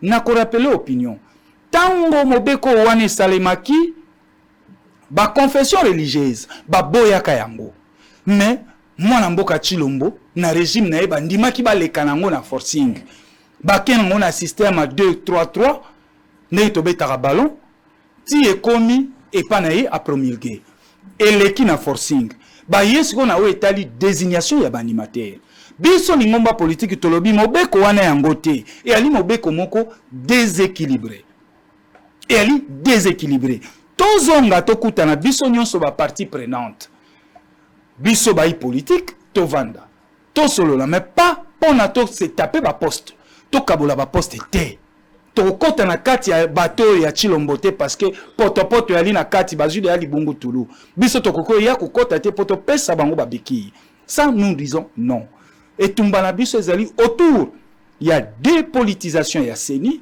na respect ya ba loi ya mboka na ba texte réglementaire et aussi ba réforme autour il y a appareil judiciaire parce que lelo to ali na deux questions oyo avant to kende na élection et singel na biso to tirer en clair. La première des questions ezali loi portant organisation et fonctionnement ya CENI. Deuxième question ezali question ya cour constitutionnelle na biso. Pambate biso nyonso toyebi boni kuro wane tiamaki et na kotiama ya kuro wana yango esalaki ke même mabunda a sauté aza disjoncté elongo na mwana mboka oyo azaki na Sénat. Mwana mboka Ngoma Lamuka a tenu un meeting Martin Fayulu na kati ya tribune alobi ete Lamuka a félicité Sanko na SCC pour le choix porté na Kadima. Là, vous n'allez pas me contredire, Mwana mboka Ngoma. Mais en même temps, vous dites pas question de Nanga. Alors que SCC na Senko soutient Nanga pour que Nanga Zonga peut-être wana par rapport il y a des problèmes techniques, va trouver solution na yango. Te nakaniso landaki mwana mboka président Eli Martin Fayulu malamu te. Pana biso tolobi boy, samedi wana na meeting. Tolobaki yango et puis président Eli Martin Fayulu Madidi a souligné ki yango malamu ke place ya mwana mboka Nanga et ali na prison. na biso lingomba politique lamuka tozo kotia confiance na seni oyo pamba te seni azali na administration ya makasi. Mais c'est un côté que Nanga doit continuer pour les problèmes techniques. Pour la biso Nanga il voulait une chose et son contraire. Non, madame, Nanga a inspiré confiance. Te poto to anango lelo, illégitimité to anango lelo, maître d'orchestre anango, ça s'appelle Nanga. Et donc, yeto ali suna posa na été na seni wana. Lamuka ne veut pas de Nanga. SCC Senko soutient Nanga. C'est-à-dire yoka démarche na biso. Nanga akoki kozala suna seni wana te. Mais seni ali na ba administration. Ali na ba fonctionnaire na ye. Et que ba oyo bakendaka na seni ba ali obe ba mandataire ba ko uta na mangomba politique musu ba ko uta na société civile na ba confession religieuse. Na yango administration ali. Biso tolobi boy. En entendant to tirer au clair makambo etali ba toto ko tinda na kati ya seni wana administration ya seni et sala musala na yango. Pamba te ko comprendre na ko yebisa bino ke na mokili mobimba eloko simba ka institution et ali obe administration. Ba konzi likolo ba kokoza la te mais soki administration zo sala musala nango ndenge lobamani eloko ekotambola malamu. Mais ponaka oyo toza nango oyo Nanga azali lisusu na droite tolobaki yango na njili Sainte-Thérèse Nanga place na ezali na prison pamba te asalisi biso maponomi ya théâtre akoki ko justifier $1 milliard azwaki te pona ko organiser maponomi oyo tokendaki nango ya théâtre ya 2018 d'où moto ya lolengo wana place na ye ali obe na prison na yango pona biso lingomba politique lamuka to ali na démarche na biso to telemi esika wana tolobi to ko avancer te soki to kutani biso nyonso te consensus et salamité autour ya texte. Donc voilà où est la position na biso lingomba politique ilamuka. Voilà, Bazin Pembe. Maintenant aujourd'hui, nani a profiter na désordre na kati ya commission électorale nationale indépendante.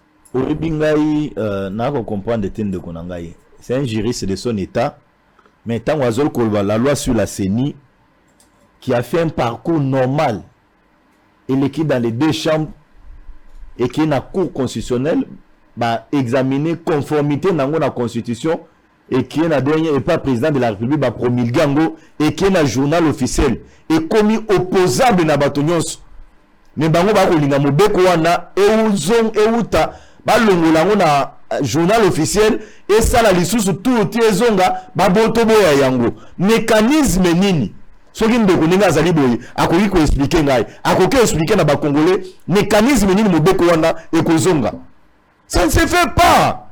C'était le moment bino bosa la ba marche na bino bosa la ba meeting na bino pour na bobo yango mais vous avez accepté qui nous dit mot comme ça vous avez accepté mais bon dossier la responsabilité tant qu'on le makambo ya CENI wana la question de la CENI c'est vous la Muka vous êtes à la base avec votre porte-parole à Donation Chole. Comment Chole azana batuna baninga na ye na Senko en pleine réunion. Chole les porte-parole à la Mama Melo. Chole azana réunion na baninga na ye na kati. Aïsi baninga na botika nganano. Na kende ezana batoli peuple azali banda. Na kende yoka bango bazo ko réclamer ngai. Na kende yoka bango eloko bango bakoloba. Chola Bimili Banda, il entre avec un communiqué. Ya bango. Alors que ça baninga on a communiqué yango bato bazali banda moyen du soto continuer na ko siéger les alités faut tout ça la droit. Na o bango bazo réclamer. Qu'est-ce qu'un parti politique? Qu'est-ce qu'un parti politique a à faire dans ma confession religieuse? Tout était préparé. Atiki Kakawanate.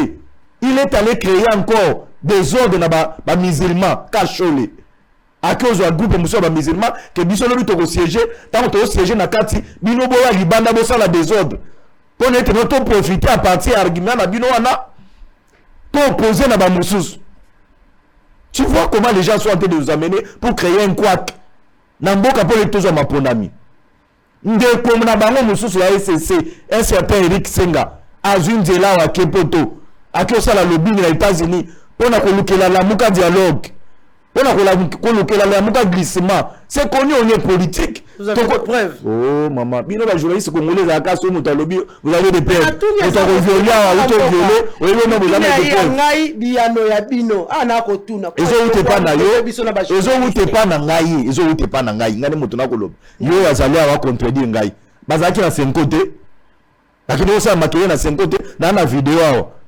So lingina tindela yo kutindela yo ninge bango moko ba lo mikana biso yango so la zwango ake pesa baninga c'est connu Maître Ngoma mais na c'est ça te akolo bani na c'est ça oui sans débat maître oui y'a on a koyé bisao maman et que nous sommes prêts pour les élections en 2023 biso ba le regroupement politique AFDCA ya mona mboka bati le club o ya le sincère vis-à-vis à président de la République to lobi na 2023 candidat na bisonde o bango ba ko binga Chilombo wana candidat na biso ye wana bazo ko ça biso déjà campagne munene ya komo ya candidat na biso et nous disons 2023 nous aurons les élections ba mata bakita so ba na bongo te l'état ya bango ko nduka ba partenaire yango so mbongo za l'état ko nduka ba partenaire yango même ba tonyo surtout ba ambassade nyo surtout ba lobi. Il faut pérenniser cette alternance à la République démocratique du Congo. Pour qu'il y ait un dialogue, moi je te rappelle, maman, na ba Congolais, ba ko na biso, et puis les lots, ceux qui ont dialogue na kati mboka oyo. Moto ba ko tia ministre ya EPST. Gratuité enseignement et gokufa. Guerre ya eso ba ko tia ba tia ministre de défense. Ouais comme anini.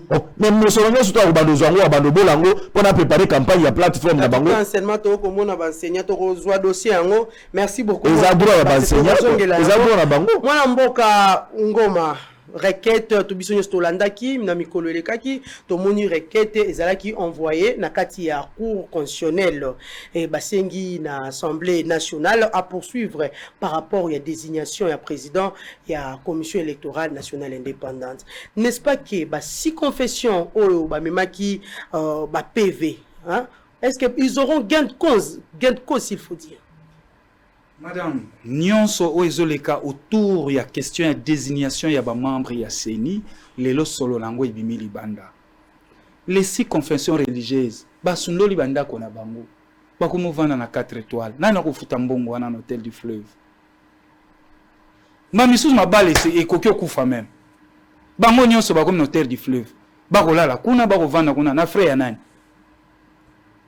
Tala motune sika toko mituna. Il y a solo motune sika toko tuna. Mais lelo pourquoi église catholique a rejeté nyonso. Bato bakomi ko donc etika le moke bati yango peut-être na nzero 2006 a rejeté, 2011 a rejeté, 2018 a rejeté. Mamelo. N'est-ce pas mosusu bakoloba n'est-ce pas la mauvaise foi ya église catholique? Te mamelo nauti ko kandeko na ngai ya wakoloba que voilà loi wana si landi banzela nyonso eketi na journal officiel ba publier yango mais abosani te ke mobeko ezaka revisiter ko revisiter mobeko et ali lisumuté ezali lisumuté na ye awa lobi na biso show la za porter parole na biso mais bango discours na bango ezaki ni tango show la qualifier ki biso d'extrémiste et anzela kolanda ete na ye awa Pasteur Senga accueilli États-Unis pour na lobby.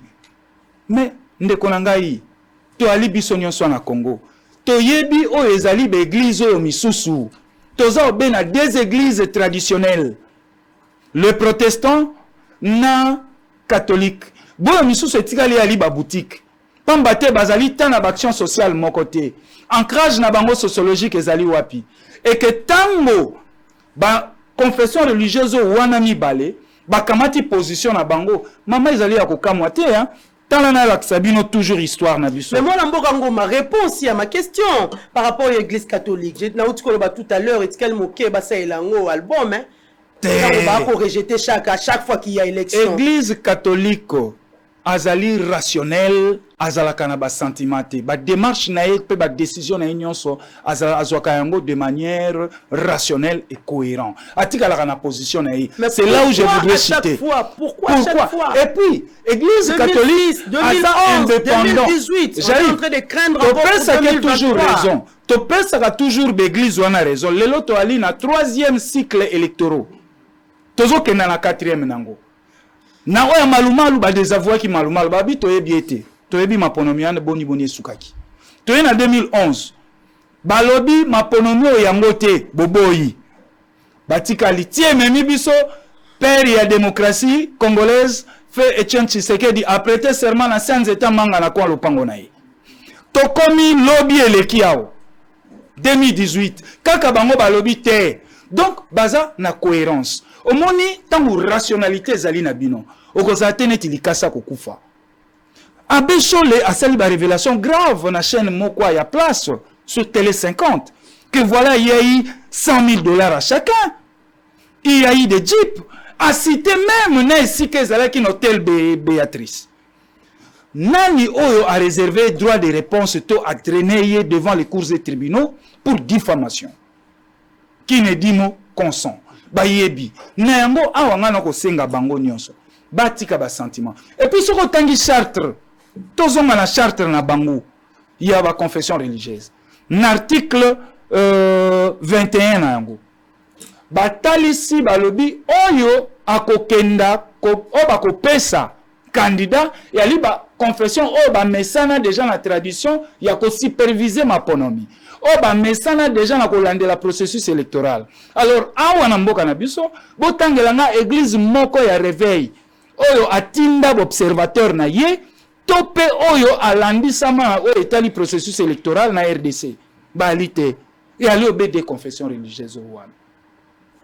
Candidat Abimeli Biso Edi Kadima, Denis Kadima. Candidat Église Kimbangiste. Église Kimbangiste bavandi pio. Pas plus tard que 2 mois où utako leka tata molimo abimi alobi Denis Kadima candidat divin.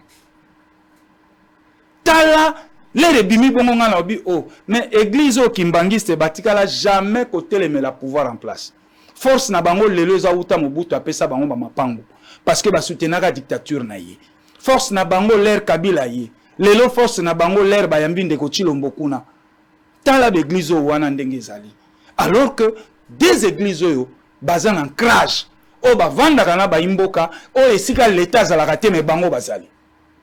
Des églises wana SCC donc protestants na église catholique. Quoi de normal ceux qui ba tikala na position na bango ba tikala na position wana.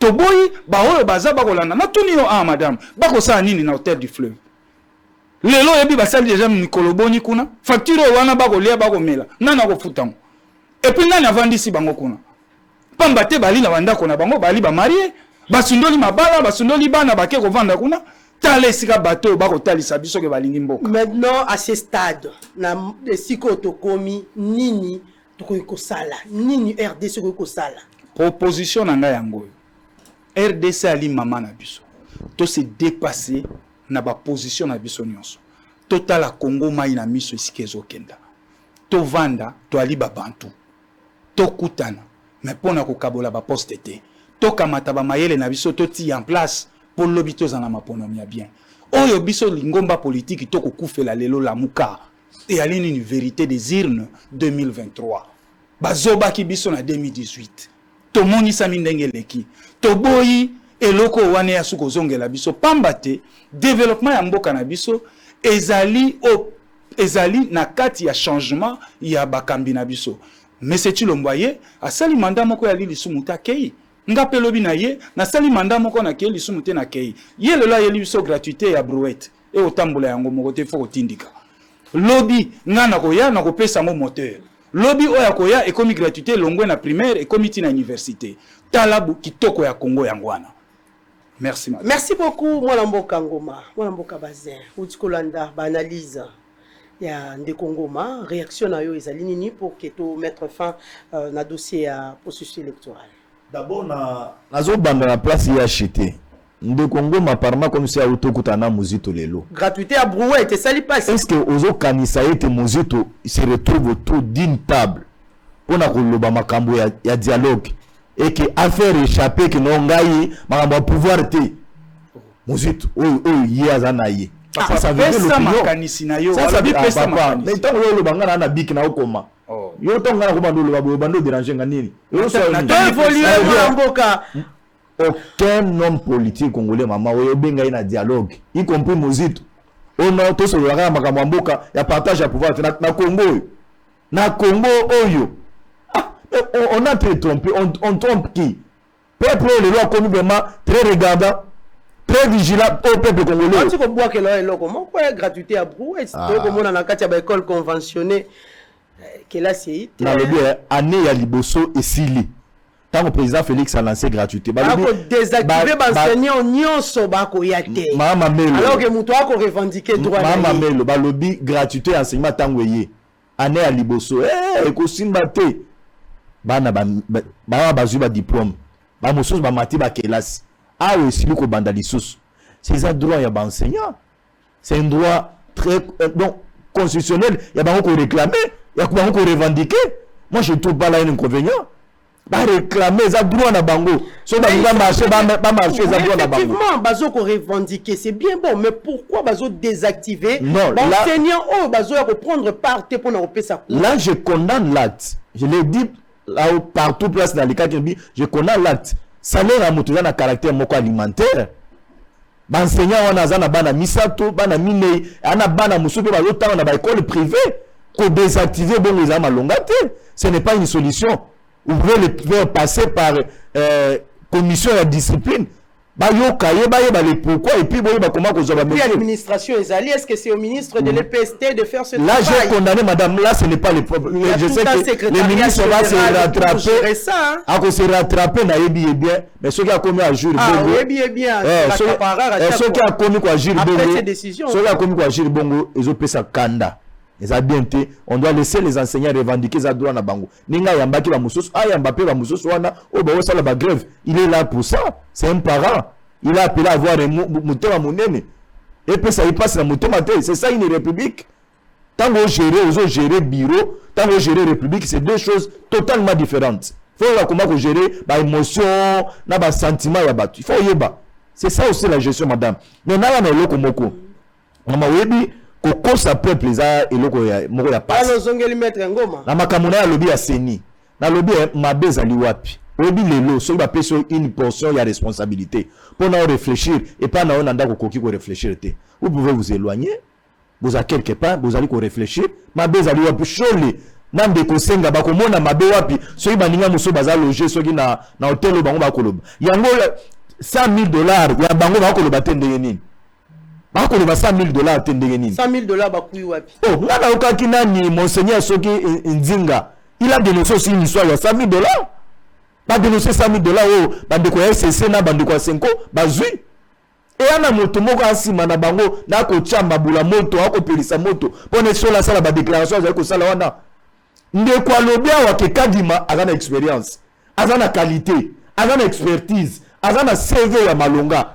Et na landi moko parmi bango azali ko lobeki no ba expert nyonso tout ozana bango na kati ya mboka République démocratique du Congo. Na ba question ya ba élection. Ndeko kadima wana yenda forma bango. Mais awa tozu maître ya bato nyonso wana tozo boya ye poa nini. Tozo boya ye poa nini. Les problèmes ici ne voilons pas la face à l'opinion. Problème ezali ko déranger awa, c'est un problème pire et mat tribal. Bazali ko mona kadima ali Kasai. Tshisekedi azali Kasai, c'est ça le problème avec la Senko. C'est ça le problème avec les CC. Vous avez connu une expérience à moto. Mais élément ni les autres tinda bino bobo ya ye. Rejeter Malonda pour Kadima. Bango somi balé église kimbangiste. Te Malonda tikala. Malonda tikala ko zala moto église kimbangiste te. Ba kimbangiste va déposer plainte pour na Malonda za na parquet général ya cour d'appel awa. Une plainte contre ça Malonda pour défaut pour il y a Kadima qui est de kimbangiste alors que ça étonne bon nombre de personnes qui pensent Kadima moto ya bakimangisi prophète na bango yemoko alobi biso de batotoponi kadima tina le na contredire wana tata Simon Kimbao le père spirituel ngana lobaka toujours nanga BBC te malumalu pe asona a BBC nanga BBC mosusu wa boloko nani comment il s'appelle encore comment Ngoimulunda a BBC bango nyonso tout SCC catholique mais cette fois-ci essayons avec l'église qui mangue peut-être Kadima molimo en kondo simo ki mango ko kotela mama totika ki motema mabe oyo bande ko nangai moto sango azana experience eloko nini bozo boyela nini ayebi makambo aseni totika yena tomeka mais ya mutuya esengeli ko rappeler so mama melo alobia la loi sur la CENI mon frère Vous avez lu comme moi la loi sur la CENI, avec les innovations importantes aux Anakati. Mais les décisions de la CENI se plaignent, ils ont ma plénière. Opposition, aux Anakati, société civile, les Anakati, ma confession religieuse, les Anakati, ensemble, Katumbi. Très très kilo, aux Anakati, pas tout le monde, surtout aux Anakati. Si les décisions ne sont pas unanimes, on va se retirer. Ma bezali wapi. Mabe ezali wapi bolingi ba élection te bolinga dialogue beaucoup mona bokolela na maya miso bokozwa yango te. Nous sommes en train de nous préparer pour les élections 2023 et le peuple veut pérenniser ça. Le peuple veut pérenniser ça. Voilà mwana mboka ngoma nazongi suswe pa inayo touti kolanda ndeko Bazin Pembe par rapport à dossier il y a grève des enseignants na kati ya ba école conventionnée. Est-il interdit à un enseignant à revendiquer ba droit na et surtout s'il est mal payé? Non, Mamelo, oyo ezali ko langwa miliki. Oh, et c'est condamnable, excès du pouvoir. Miliki koti mingi na ndeko Tony Mwaba ali mwedo na ozo mone lisusu te. Maman, la législation du travail en RDC reconnaît aux travailleurs le droit de revendication. Reconnaît dans chaque entreprise un mouvement syndical. Et tango yé abandi ko disjoncté enseignant oyo balandi mbela ya ba syndicat na bango to komi na république moko ya ba barbare to komi na république moko neti na Russie dictature s'installer o komi obligé au kende na mosala na yo soko keite balongoli yo mosala. Et ça, c'est condamnable, madame. C'est condamnable. Et donc, awa, nako senga mbela, ya ba enseignant nyonso o ba disjoncté, o ba longoli bango bati bango na ba congé technique, ba constituer lobby moko ba saisir justice. Parce que tokoko kenda boité. Bato ba ko tali sabiso ba memeli biso état de droit sur un plateau d'or, tal état de droit yango sike comme. Et ça normal te madame. Donc, monsieur Tony Mwaba a violé de manière flagrante la loi sur le travail en RDC. Et na modèle ya kenango a fongoli front. C'est-à-dire, yé eloko ya linga kyo sala azwa langue na ba syndicat. C'est comme ça que va géraka. Na yango moni na kokamwa te azamuta uti na IDPS. Eh madame, vous aidez nga muke ndeko nanga Bazin. Auti na lingomba politique nini? IDPS. Donc voilà, tout ce temps ici bazala qui a pendant 37 ans ko tumbobe ba pina na balabala, ba yeba ki teke gestion mboka ndenge zalaka. Tala lelo ba komi. Ti yo koma ke même yo grévé, ba yeba kangi o singa ba bino ko zala wana nanko. Ako kamba biso na kanza. Non. Et puis tant to ko tala gratuité d'enseignement madame. Ngana benga ngo gratuité d'enseignement te. Eza gratuité d'enseignant. Parce que parents ont fait 60%, l'État a fait 40%, il y a des enseignants qui vivre. Les loboyi parents foutent, ok, coup de chapeau. Mais l'assiette fiscale na combien? Enseignants ont école l'État, mais ils ont moins nombre d'élèves et du coup, leur cassé a quitté na $130. Salaire bakozwa. $130. Tala pression sociale ou faire subir bango. Et na katia wa baebisi bango babino non et sengel na bino to kenela no ba palier. Promesse ya l'État. Alobi na palier liboso. Tala palier liboso ba excel bango 40 000. Ba syndicat ba ke plus loin. Babino lokola l'État en difficulté, ba ki c'est la biso 100 000. Na premier palier, to zongi na l'école to bando tangis. Deuxième palier au baki c'est lui ainsi de suite. L'État a un mbongo te ya robeta tolwao 3 milliards ya réserve na compte en banque bana ba ko kufanzala a ko tangisa bana te lelo a robeta tolwao élection 2023 enseignant bo ko futa été tale sika to komi tala loi de finances o bauti ko déposer na Assemblée nationale exercice 2022 salaire ya député est commis $13 000. Nous y pas yango. Non, mon cher, tout le monde est sérieux. C'est un théâtre dans plateau, mon cher. C'est un théâtre. $13 000 na député. sans compter les primes et autres. Enseignant, aligné na 145 $. Mais Mozuta qui nous le met, qui nous a. Tala et Sikal, oh là là. On laisse Ngoma continuer. Papa, beaucoup de Allons-y, Ngoma, allons-y. Donc, Tala et Sikal régime à bafouter les alliés. Na yango awa ndeko bazanzo ba mozito fa kota zwa asala a pour refaire santé financière pour na maponami ndeko na ngai tokoki ko kota wate tala ba ndeko na biso bemba na Moïse bozwaki bango na pakebo na bino lelo basuki wapi libungu tulu tozo kende na madame na ko préféré omoni question oyo ya gratuité d'enseignement eza question moko éminemment importante. Donc essengel na biso to traiter yango na ba technicien. Moi j'ai eu la chance il y a qu'à travailler autour de la réforme Oyo. Tout cela en 2015. Il y a des résolutions. Jusqu'au jour d'aujourd'hui. Je vais vous dire, vous décrétez la gratuité avec plusieurs bureaux gestionnaires. Si nous avons enseigné la zone, et ce qui est administratif. Ça, c'est une réalité. Bango ba biango. Il y a des résolutions comme ça. J'ai eu la chance de travailler avec des ONG britanniques autour des réformes de cette gratuité. Donc, mais voilà, le temps ne met pas. Déjà, nous sommes arrivés presque à la fin. Voilà. Donc, pour la gratuité, Oyo, gratuité, l'État devait fournir 5000 écoles comme ouvrage. Mais l'État sali en côté, l'État a réfectionné à peine 62 écoles. Bana ba comme vanda 6 na bon. Toi qui na salle norme standard c'est 42 élèves par salle. Lelo bana ba komi 88 na salle 72 na salle.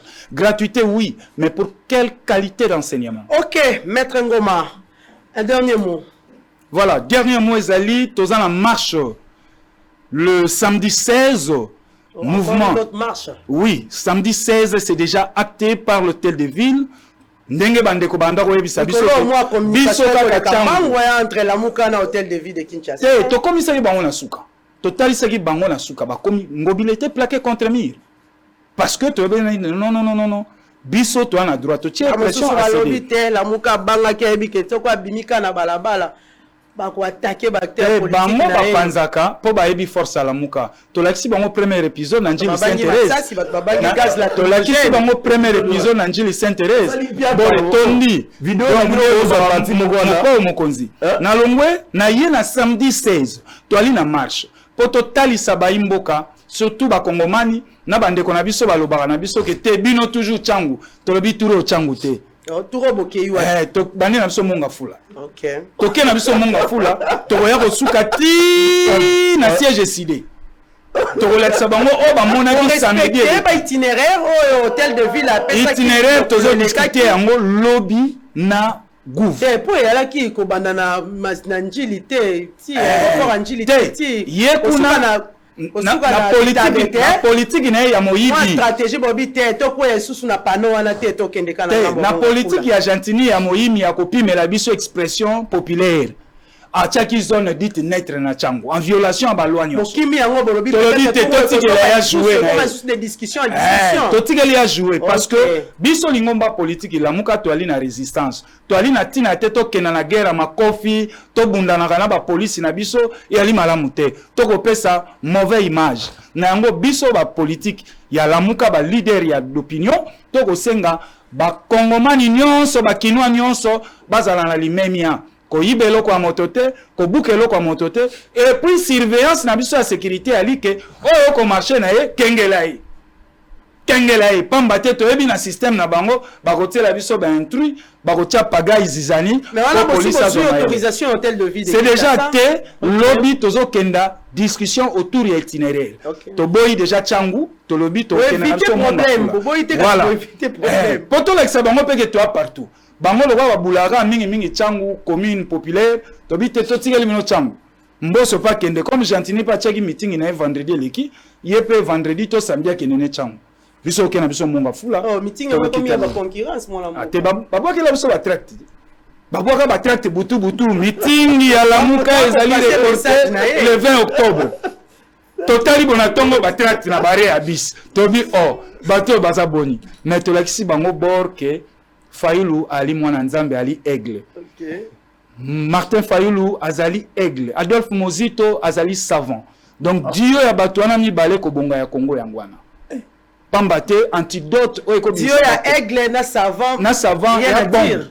Ya bombe. Pesi bombe oui. Et pesi bombe donc RDC tomba mi mbalamo na manda moko. Ba oyo bazawa soso ekita ba ebite paramètre ni ba ozapo soso ekita. Gratuité brouette. Soko tindikite okendete. Oh là là. Merci beaucoup Claude Ngoma. Malobo Namboka Wayo, moi Namboka Bazin Pembe, un mot de la fin pour tout ça. D'abord, Ndeko Esengeli a félicité gratuité et enseignement. Lelo na salle de classe au bana bazalaki 50, ba comme 70 ezali tozali kolite contre ba analphabète na République démocratique du Congo. C'est pourquoi le président de la République a un moyen qui nous solidarité. Il faut recourir à certains partenaires. Et les lots, c'est une fierté. Mais saturation peut na katia basal. Maman, problème des alités. Avec la situation de la Covid-19, problème des alités. Souci de vous pouvez vous imaginer que vous êtes dans une république où au moins dans 10 ans, à une école primaire était. C'est-à-dire qu'il faut accepter cela. Il faut accepter le Kwana. Construisons des écoles. Mais ça le mandengeni ni soki mosolezalité.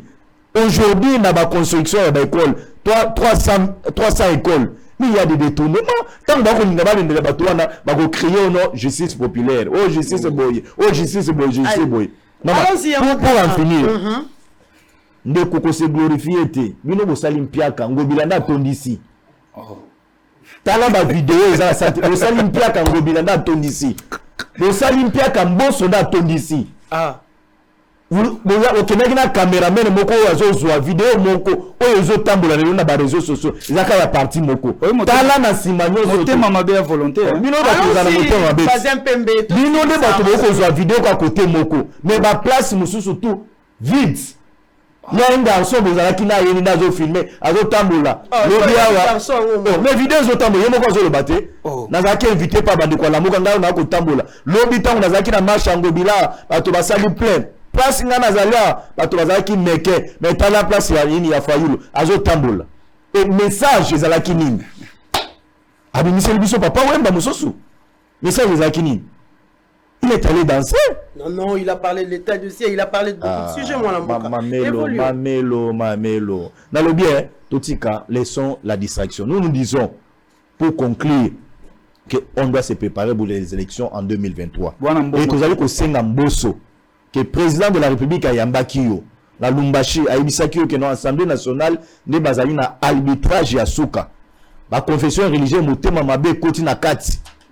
Un ekoti na kati jalousie comme na kati mbongo ekoti na kati awa bato belé ba olinga ba répondre na volonté ya ba mator na bango et l'Assemblée nationale a appelé à se décider pour nous donner un candidat ou à remplacer Ndeko Corneille Nanga maman et puis na simisa je suis d'accord cette fois-ci na proposition ya bandeko ya catholique là ça m'engage que moi je suis d'accord que bureau ya Corneille Nanga o ezali wana bako banda ya koyeba Tozalaki na combien de centres na étendue la République. Cette fois-ci, nous pouvons avoir combien de centres. Ba moteur, ba groupe, Tozalaki nango. Et baby combien oyo ko servir biso.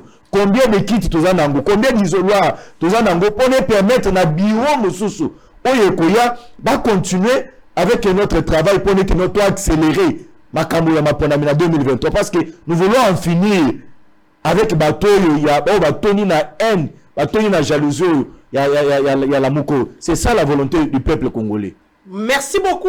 Moi Mboka Bazin Pembe, tout est koyamba na katia plateau na biso, Bazin Pembe Azali de l'Union sacrée, président national de la dynamique, le changement, c'est maintenant et puis cadre FDC et puis moi Mboka Claude Ngoma, l'un de membres na katia bureau politique ya la Mouka et cadre na katia parti ya Adolphe Muzito. Très chers téléspectateurs, soyez finis. Merci beaucoup.